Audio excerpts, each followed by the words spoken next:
Here's my audience. All right. My topic is the legal age to buy and use tobacco and alcohol should be 18. At the age of 18, individuals are granted a variety of legal rights and responsibilities. They can vote, serve on jury duty, sign contracts, and even enlist in the military. However, despite being considered legal adults in many aspects of life, they are still prohibited from purchasing alcohol and tobacco in most places until they turn 21.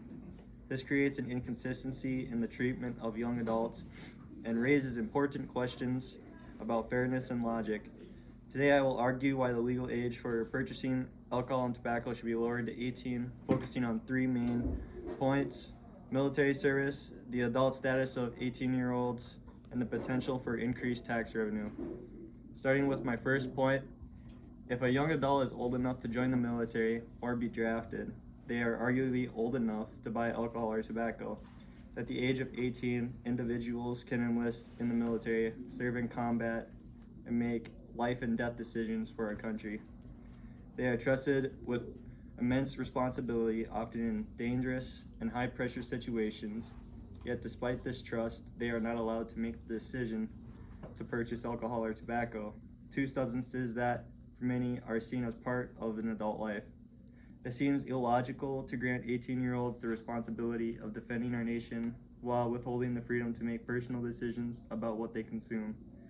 If they are trusted to risk their lives in defense of their country, they should also be trusted to make responsible decisions regarding their health and well-being, including what they choose to drink or smoke. This inconsistency only serves to highlight the need for legal age reforms that reflect the maturity and responsibility already afforded to young adults in other areas. On my second point, if 18-year-olds are considered adults, what makes a difference between an 18-year-old and a 20-year-old in terms of maturity? In many legal contexts, 18 is the age at which an individual is granted full adult rights and responsibilities. At 18, you can vote, sign contracts, be trialed as an adult in court, and make decisions about your education and your career, and you are no longer a minor. However, when it comes to alcohol and tobacco, this legal adulthood is suddenly called into questions. What is the justification for saying that an 18-year-old is mature enough to vote and make decisions that affect the country, yet is not mature enough to make decisions about what they consume? The legal distinction between an 18-year-old and a 20-year-old is minimal when it comes to substances like alcohol and tobacco. If society sees 18-year-olds capable of making significant life decisions, it stands to reason that they should be also trusted with the responsibility of purchasing these substances. Finally, lowering the legal age would also increase tax income for the government. The tobacco and alcohol industries generate billions of dollars in revenue each year, and allowing 18-year-olds to legally purchase these products would increase the number of legal consumers, which in turn would lead to a higher tax revenue. This increase in revenue could be used to fund essential public services such as education, healthcare, and our infrastructure. With an additional 3 years of legal consumers contributing to the tax base, the government could see a substantial boost in funding that could help address various societal needs. This is not just an economic argument, it's a consideration that could benefit the broader community by helping to fund programs that support young people, health initiatives, and public services.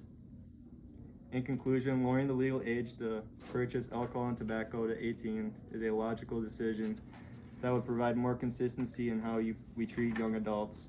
It doesn't make sense to allow an 18-year-old to fight in wars and make other adult decisions, but not give them the right to purchase alcohol or tobacco. Additionally, this change would create a fair legal framework for young adults, eliminating the arbitrary age distance between 18 and 21-year-olds. Finally, by allowing 18-year-olds to legally buy these products, the government could benefit from increased tax revenue, which could be reinvested into public services that serve society. I encourage you to think critically about this issue, read more on the topic, and share your thoughts with others. The conversation around the legal age for purchasing alcohol and tobacco is an important one, and your voice can help spread the word about a need for change. Could work together to ensure that the rights and responsibilities of young adults are treated fairly and consistently across the board. Thank you. How long is that? It's still going.